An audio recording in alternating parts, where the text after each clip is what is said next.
Bonjour Sylvie, cette Bonjour. semaine vous nous emmenez sur la route des larmes au Canada. Oui, c'est en Colombie-Britannique en fait, et dans cette partie du Canada vivent des communautés autochtones amérindiennes et donc qui ont été assez maltraités par la colonisation et qui aussi, du fait de leur histoire, sont aujourd'hui en proie à beaucoup de fléaux sociaux comme l'alcool, la violence et notamment la violence conjugale et familiale. Alors, certaines des femmes qui étaient victimes de leurs hommes ont fait appel à la gendarmerie canadienne. Il n'y a pas la police, c'est la gendarmerie canadienne.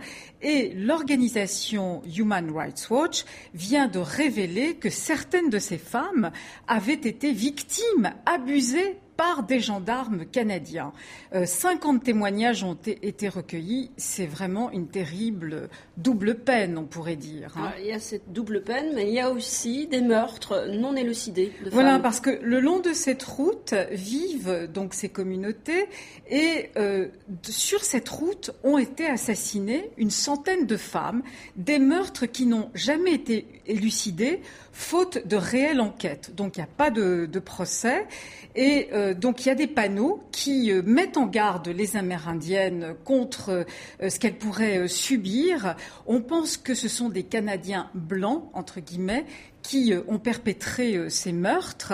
Et les grandes associations comme Amnesty ou comme Human Rights Watch demandent depuis des années qu'une enquête soit menée sur ce sujet. Voilà, donc pour la route des larmes à découvrir sur le portail Terrienne. Alors Terrienne qui met aussi en avant les femmes maliennes. Elles sont l'avenir de la reconstruction du pays. Voilà, à travers une rencontre avec Kouaté Doumbia, qui est la présidente de la coalition malienne pour la Cour pénale internationale et qui est aussi responsable de l'antenne malienne du réseau Femnet, qui est qui défend la condition des femmes à travers le continent.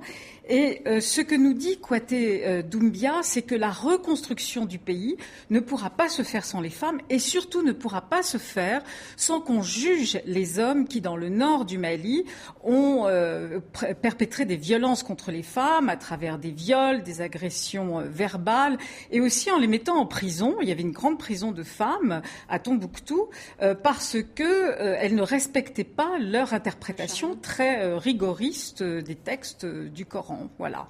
Donc voilà. Donc c'est une voix forte et puissante et qu'il faut entendre au moment où les exactions continuent dans cette partie du pays. Merci beaucoup Sylvie pour cette chronique terrienne. Je vous invite donc à découvrir tous ces sujets sur notre site tv5monde.com/terrienne. Vous avez vu l'adresse qui s'inscrit.